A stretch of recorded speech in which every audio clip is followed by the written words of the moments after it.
So last class we had seen verse 32, the last verse. So basically we had seen what are the conditions required for Karma Yoga. We'll just revise those conditions just to refresh our memory, because these are very key conditions, very important conditions if one has to follow Karma Yoga. So we'll just revise those 5 conditions. So the first condition is you should make your primary goal as moksha. The other goals can be subsidiary to that. So the primary goal, so that means you should have the power to discriminate between permanent and impermanent, which is called as viveka.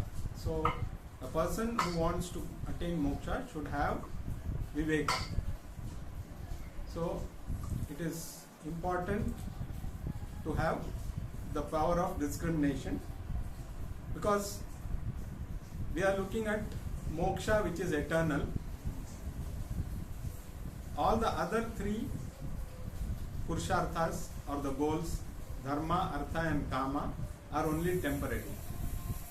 So first is fixing the goal, making moksha as your primary goal.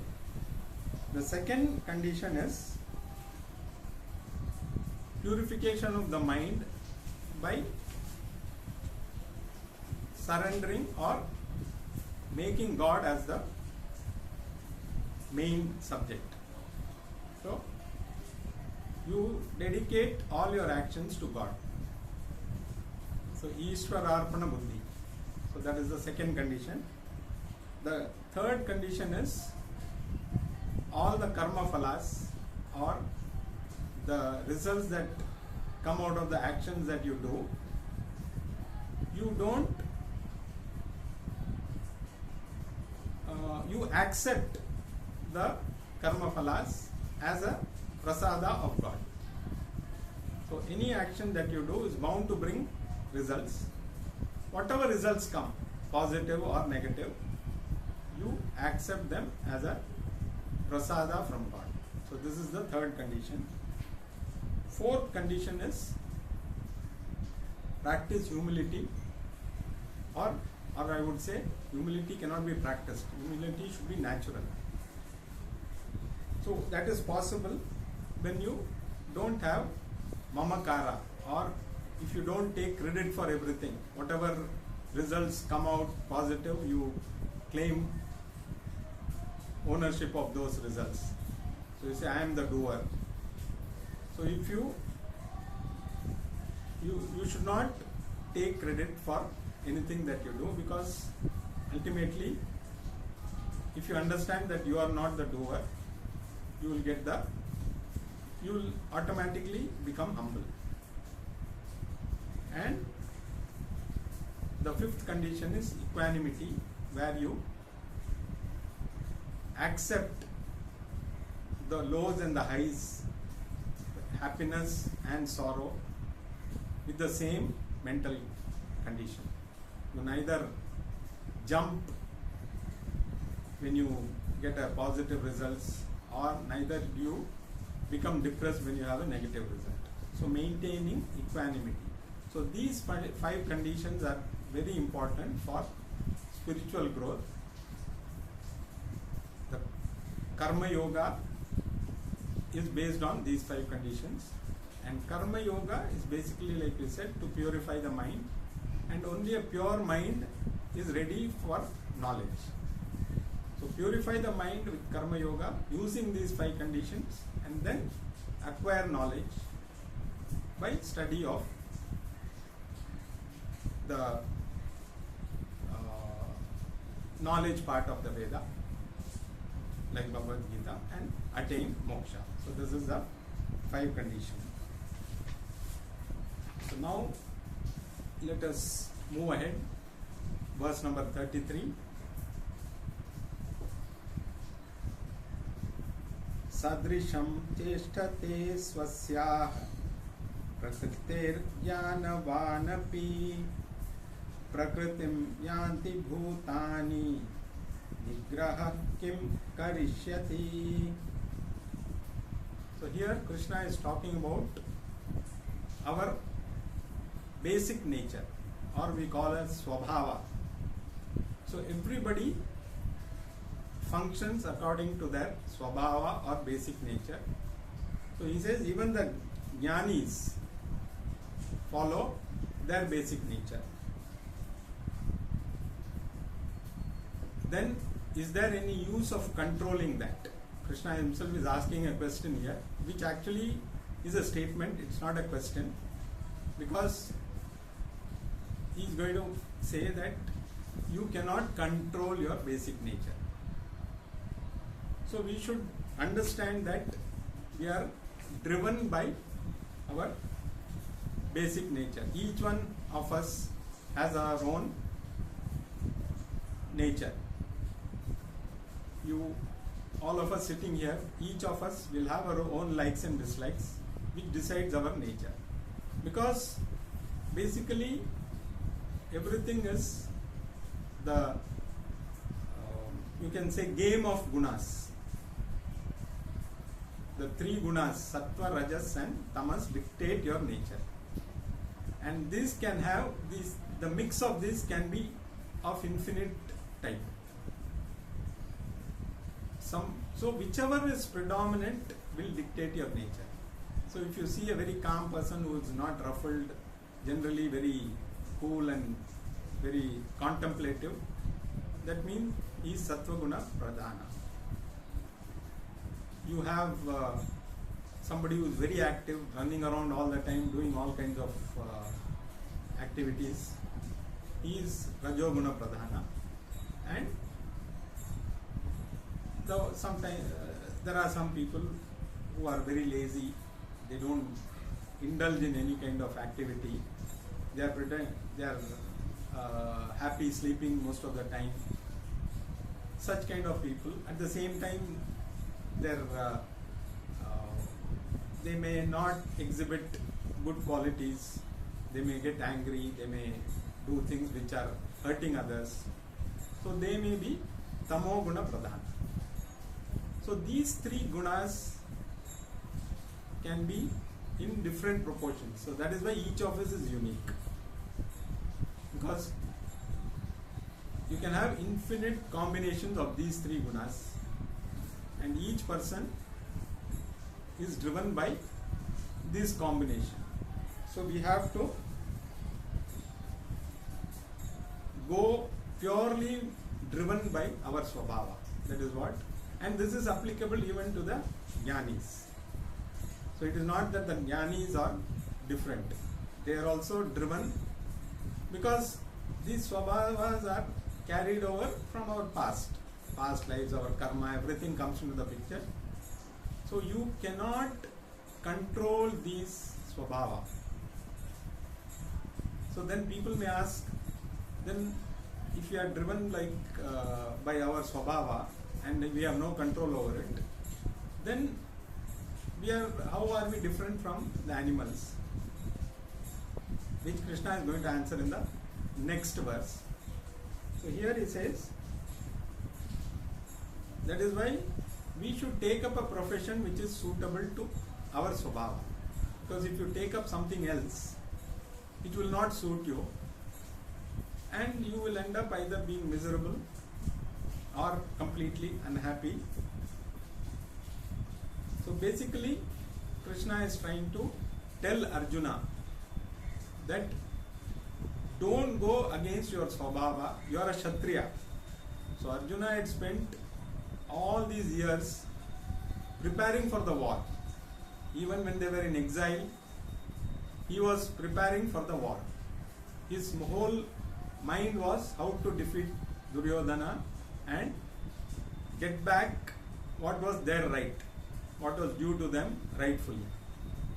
So he was completely getting ready for war. Now suddenly when he faced a situation where he saw that he had to kill so many of his other people, he got cold feet. But his basic nature cannot be controlled. So even if by chance Arjuna decides to take sannyasa, he will not be able to do justice to sannyasa. So he may go to Rishikesh or someplace, and having these leadership qualities, he may start a sadhu association there and become the president of that association. and he will say, let us all go to march to Delhi and protest there. So you cannot hide your basic swabhava. So even that is why they say don't take up sannyasa unless you are ready. Because once you take it up, if your mind is not ready, you will end up doing whatever you were doing earlier. So be very careful. So that is what he is trying to tell Arjuna. So don't go against your nature. Your nature is, basic nature is that of a Kshatriya. So you have to fight. You cannot, if you do something else, you will be miserable and you will not do justice. So that is why they say, even children, as they are growing, you try and find out, observe them and see what interests them, and try and channelize their activities into those activities which are of interest to them. Because some children may not like mathematics, some children may not like other activities. So if you try and push them, then they will end up being miserable and they may end up being failures. So if we are able to observe children, get to know their priorities, get to know their interests, and then make them do what interests them, definitely they will shine. So never go against your nature. That is what, in fact, if you take an onion, the nature of an onion is the smell. So one person said, I will try and change the nature of the onion. So he put one onion in water, he put rose water in that, he put all the kinds of scents in that and left it for some time. He thought, now I'll take out the onion, it will smell differently. But when he took it out, wiped it and then he smelled it, it was the same onion as before. Probably the water would have got onion smell. So this is what happens when you try and change the nature. It is impossible. So that is what Krishna is saying. It is impossible to change one's nature because it is already there. Our likes and dislikes are already there. So even children, it is not that they build their likes and dislikes. They may over a period of time polish their likes and dislikes. But if you observe 10 children, each of them will be doing different things. If you leave them, some will be playing with toys, some will be doing some drawing, some will be trying to fight with somebody. So if you observe, so these are all inherent qualities which you cannot. Animals are driven purely by instinct. So they go by their swabhava because they don't have the power to discriminate between good and bad. So they will, the dog will bark. Whoever it sees, it will bark. Whether that person is known to you or unknown to you, the dog will bark. Similarly, each of the animal is driven by its natural instinct. It will never do something which is different from its natural instinct. Similarly, humans.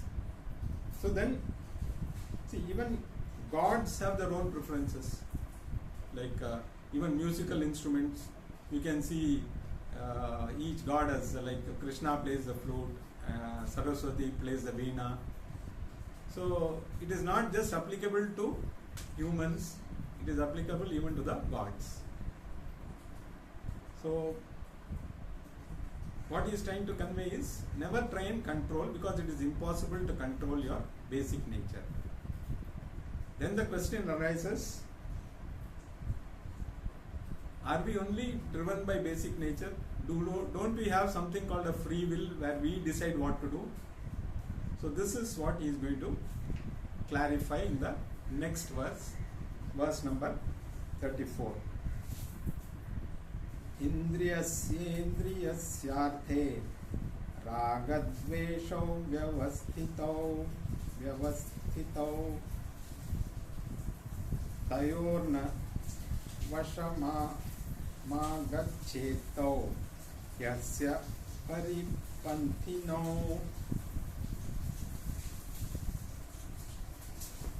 So here Krishna is saying about likes and dislikes.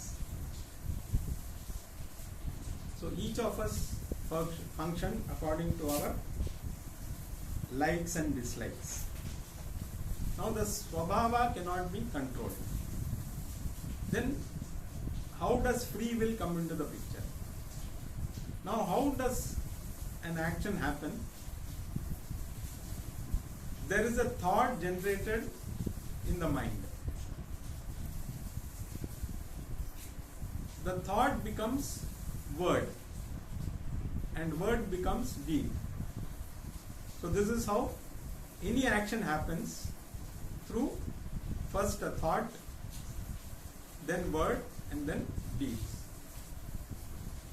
How are thoughts generated? Purely based on our swabhava or our likes and dislikes.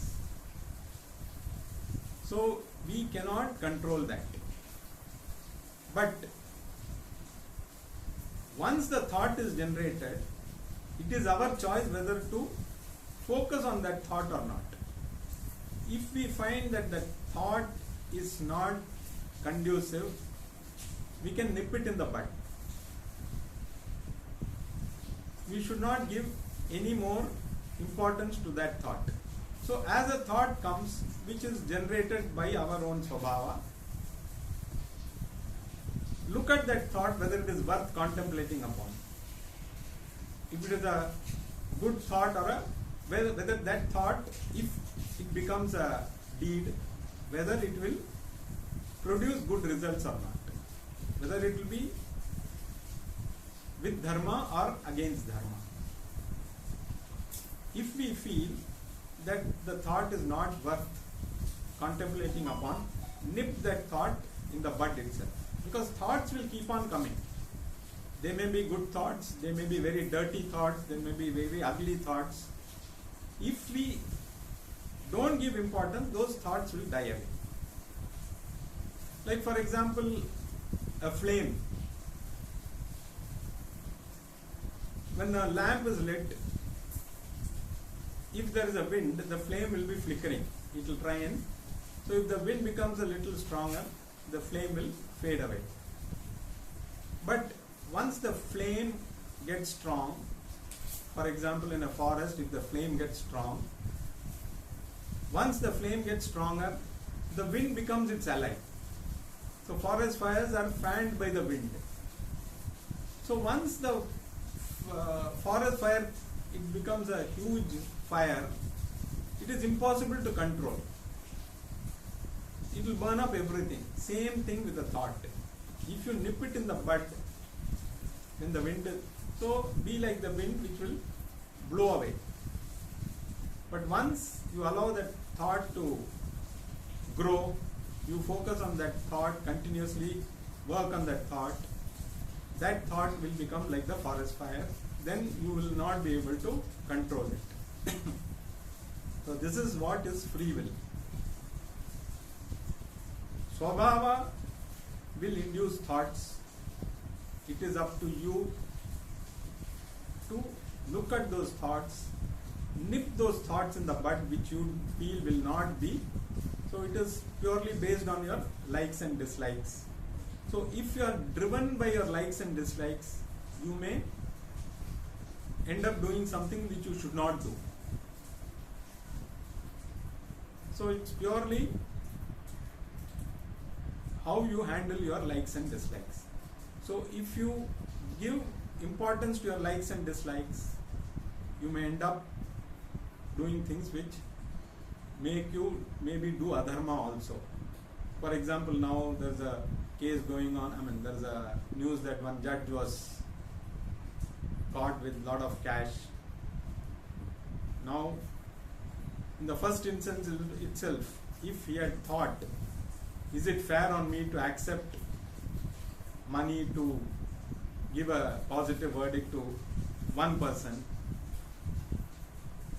he would have thought about it and then given up. If he had nipped that thought in the bud, probably he got carried away. Probably he wanted to have a lifestyle matching with others who are rich. So probably that thought overtook his mind. He forgot about the dharma and adharma. So this is just one example where other example we can see somebody like our UP Chief Minister Yogi. So again his swabhava. So though he is a sannyasi, probably his swabhava is to rule. Probably his rajas aspect is strong. So that is why he has become part of the ruling community rather than a sannyasi. So again this is an example how swabhava will make you do. But there we can take it as a positive thing because he is doing things which are helpful to people around. So probably that thought of sannyasa, but when you look at it, okay, if I do something which will be, instead of just being a sannyasi, if I do something which will help the society. So that is why even jnanis are of different types. It is not that every jnani is doing the same kind of activity. Some jnanis may be very silent, they may not be known to anybody. Some jnanis may be doing a lot of public related activities. Some jnanis may be interested only in teaching. So we don't know who is a jnani and how they function. But they are also driven by their swabhava. So we cannot say once you become a jnani, you have to be silent, you cannot do whatever you were doing earlier. It's not that way. You need to continue and you will be bound by your swabhava to continue because it will drive you. So that is the importance that you give. So one should be very clear. Swabhava will generate thoughts based on our likes and dislikes. Contemplate, just think whether that thought is worth spending time upon. If you feel that thought is not worth, again further contemplation is not required, just nip that thought, move on to the next one. So that is how one needs to function. So that is what differentiates human beings from other beings, because the other beings are purely driven by swabhava. So that is why only among the four goals, artha and kama are common to all beings. But dharma is the same artha and kama backed by dharma is part of human endeavor, and ultimately it should lead to the ultimate goal called moksha. So this is how we have to understand the concept of free will. So Krishna is firmly establishing the presence of free will. He also makes you aware that you cannot control your nature. You are bound by your basic nature or swabhava. You are bound to be led by your likes and dislikes. But if you allow your mind to be dictated by your likes and dislikes, it will be disaster for you as well as for others around. If you are able to manage your likes and dislikes, use it effectively in a dharmic way, definitely you are in the right path. So this is a very important verse to highlight the presence of free will, because most of us feel, some of us feel that I am not doing anything, everything is happening. some people feel I am doing everything, but I am not getting what I need. So everybody is driven by the same swabhava. Only thing is, it is up to us how we manage the thoughts that come out of that. So if you manage your thoughts, automatically your words will be you will be very careful how you choose your words. And if your words are good, automatically the deeds that you do will also be good. So the thought becomes a word, the word becomes a deed. So this is the sequence. So it all starts with the thought. In fact, anything, even a great building or any scientific discovery starts with an initial thought. That thought, because without a thought, it cannot become a deed. So even Einstein or Edison would have thought, okay, can I produce light without using a lamp? What is the method? So he must have worked on that thought. Then he must have found out various means, and through various experiments, how else can I produce light? Because from a lamp, producing light is different from other means. So each, whether it's a scientist or an artist also visualizes either a sculpture or a painting, what he is going to draw. First he has in his mind, then he puts it on the canvas. So everything, or a building, an architect also, same thing. So everything starts with a thought, finally it becomes a deed. So the better the thought, the outcome will be better. If people like probably Duryodhana, their thought, they were purely led by their likes and dislikes. So ultimately they ended up doing all adharmic things which led to their destruction. So free will is something which is only available to human beings. So use it effectively is what Krishna is saying. Now let us read verse number 35. Shreyan swadharmo vigunaha paradharmat swa nushtitat swadharme nidanam shreyaha paradharmo bhayavaha. Continuing on the same topic, Krishna says it is better to follow your swadharma. That means swabhava plus dharma. So do any activity based on your swabhava or your basic nature. Even if you don't do it properly, still stick to that. Instead of thinking that somebody else's dharma is more lucrative, you try and do that. Even if you succeed in that, it is not in the long run good for either you or for the society. It will lead to disaster.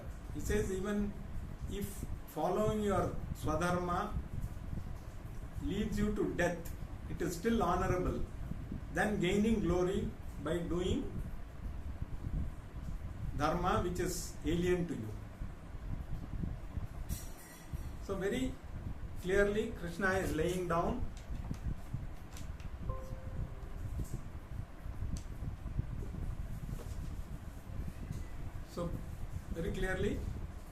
Krishna is saying follow your nature. So do things which are in tune with your nature. Don't go against your nature. That is why all the duties of each ashrama were laid out clearly. So a Brahmin or the four varnas.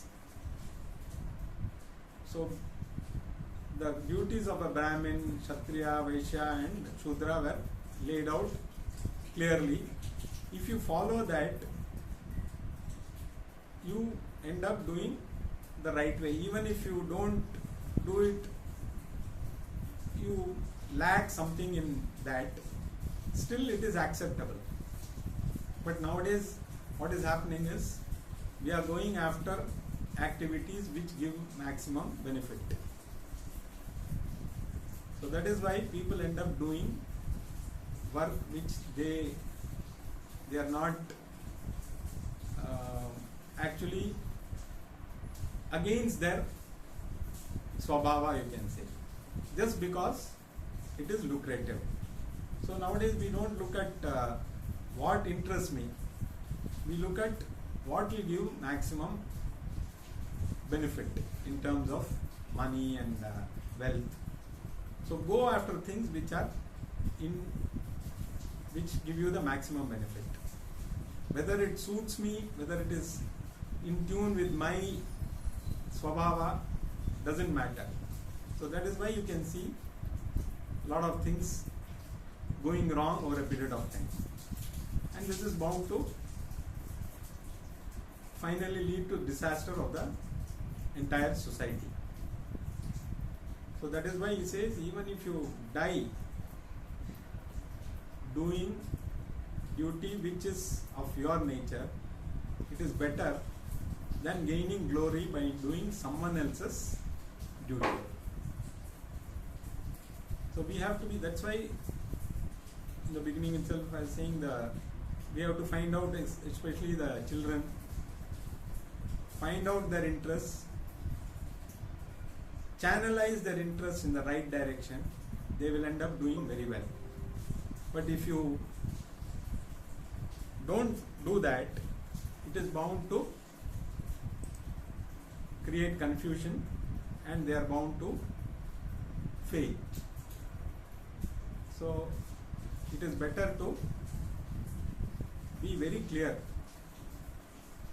So that is why earlier a potter's son will become a potter,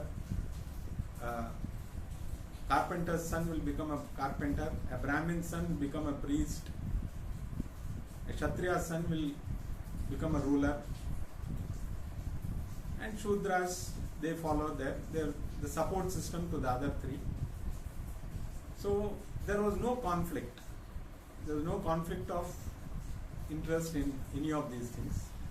Now everybody seems to be doing each other's work, and ultimately people may become prosperous, but definitely it will not lead to